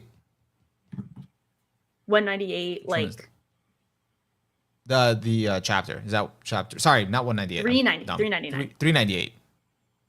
Yeah. That's the next one. Okay. Yeah. But you read that one already. I read 3. Yeah. I don't know if it came out. If it comes out today or Monday. Okay. You gotta, send me that hookup. Oh yeah. Yeah. I got you. Because I read 397. Yeah. You're behind on 2. 2 of them have officially. Really? Yeah. You're behind on like. What? Yeah. Where did I go? So meanwhile, I'm freaking out about stuff that's like 2 chapters behind. Yeah, you're like, oh my god, we're gonna get more, and I'm like, I think we're still gonna get more, but we got 2. Yeah, let me send it. It's like we've been getting more. Wait, no, I was wrong. It was 397. I'm wrong. I got the numbers wrong. Now I'm like a little deflated. I got excited. I ruined it. No, okay, ruined it. All right. I think we've reached the end. We've reached the end of the Hunter x Hunter chapters. So yeah, there's nothing else to talk about. And probably of the pod. Is there anything else you want to bring up? Last question. Go. I know this is tough. The other gaming award category that's tough. Best video game adaptation. Who do you got between Edgerunners or Arcane? Oh shit! Wow. Because I was just like, why is she gonna ask me a video game question? She knows I haven't played video games, and then I'm like, wait, no. Bringing it back. These are shows. This is tough. I'm gonna go with Arcane. Okay, I'll go with Edgerunners, so to cancel each other out. There you go. Yeah, I do genuinely enjoy Edgerunners more than Arcane, but both are very deserving. I really liked Edgerunners, but I do genuinely enjoy Arcane more than Edgerunners. I think I liked Arcane a lot. Definitely more than I thought I would, because at first I watched the first 3 episodes and I was like, okay, whatever. And then I watched them again like 8 months later, and I really enjoyed the whole series. But it definitely feels a bit more incomplete, kind of by design. Whereas Edgerunners, like, complete package, done, powerful message, we're done. One and done. Yeah, I agree with that. Yeah. I did rewatch Arcane, and I don't know. I think I was blown away more by like what they did visually with it. Yeah. And all of that. And I think that's what made it enhance the experience more for me. That's why I give it more points. Yeah. I am a Trigger stan, so. Yeah. You gotta, stay faithful. Gotta stay faithful. But I think that's really valid. I think people find it more valid to prefer Arcane over Edgerunners than the opposite, but I will be the sole soldier. Someone asked me recently what are my favorite trigger shows, and I hadn't thought about it before, and I was like, or trigger works, and I was like, I guess if I had to boil it down, it's Kill la Kill, Edge Runners, and Promare. Yeah, I mean, I think there's actually a lot more picks than people remember because we got like the SSS Gridman and Dynazenon, which don't Yeah. like inherently feel like the other trigger shows, but are trigger shows. But Yeah. yeah, I got the. I'll pull out the list and be like, all of them, got it. Other thing, did you end up finishing House of the Dragon? No, I'm on episode 2. I didn't even get to the part where the incest starts. I know it starts, but I didn't even okay. get to the incest. Well, there's a lot of that. Spoiler. Yeah, that's how I know I'm not close. Did you finish it? Is it Yeah, good? I did. At some point, I started watching it weekly, so it was good. It's good stuff. I gotta catch up. Exciting. Yeah, it's an interesting series. There's like some stuff that they do like really well and interesting, and then some other stuff that like it's held back by, but it's worth a watch. Okay, I'll catch up. Um, I started BoJack Horseman. That's a random one. I've always heard that's really good, and I felt like it's like would be up my alley because I guess it's like philosophical or whatever. But I haven't. I only slightly got to the philosophical part. It's still kind of like humor, which is still funny, but I would definitely recommend it. Yeah, I do like things that like have a good blend of like comedy and like something else. Yeah. I finally got to watch Everything Everywhere All at Once. I want to see that. Is it really good? Yes, it's amazing. I gotta see it. So good. Did you see it in theaters or? No, I finally got to watch it like at home. Okay, I will find a way to watch it at home. Yeah, I like. I think they have it on Showtime. Okay. And I just did the free trial. So, smart. I'm gonna do that. So just do that. Okay. You should watch it. It was really good. I watched it with my friends. We had a good time. I gotta see it. Okay. Oh, and if you like horror movies, and this is for you and anyone in the chat, watch The Barbarian. I've heard of that. I don't like horror movies, but I've heard of that. I don't like horror movies either, but this was really good. Okay. And don't look up anything for it. Just watch it. Okay. Yeah. Okay. Because I will probably not watch it because I get too spooked too easily. I don't know if it's spook. Well, it's really. I get spooked by anything. I'll get spooked by anything. I will say this. It might ruin Airbnbs for you. I've never gone to an Airbnb besides one time in college. I've not used Airbnbs that often. Really? Okay. Yeah. I'm set. Hotels. Okay. I'm back in hotels. I beat You're the good. curve. You're good. Oh my God. That sounds spooky. All right. But I think that's all I got. That's all we got. I think we're going to end it here, guys. Thank you for joining us live. This was fun. Is this the last stream of the year? Is this it? Unless we do another one, it might be our last one, but we'll have more things to talk about soon, but yeah, we have to start watching anime again. How do you feel about that? It's going to be tough, but I think we can do it. I think through the power of God and anime, we can watch anime. Yeah. All right, we'll do that. All right, we'll see you guys. Hope you liked it. Please comment. Let us know anything that we missed, anything you want us to talk about. Like and subscribe if you haven't already. Besides all of that, we're just Weebs. Thanks. Bye. Peace.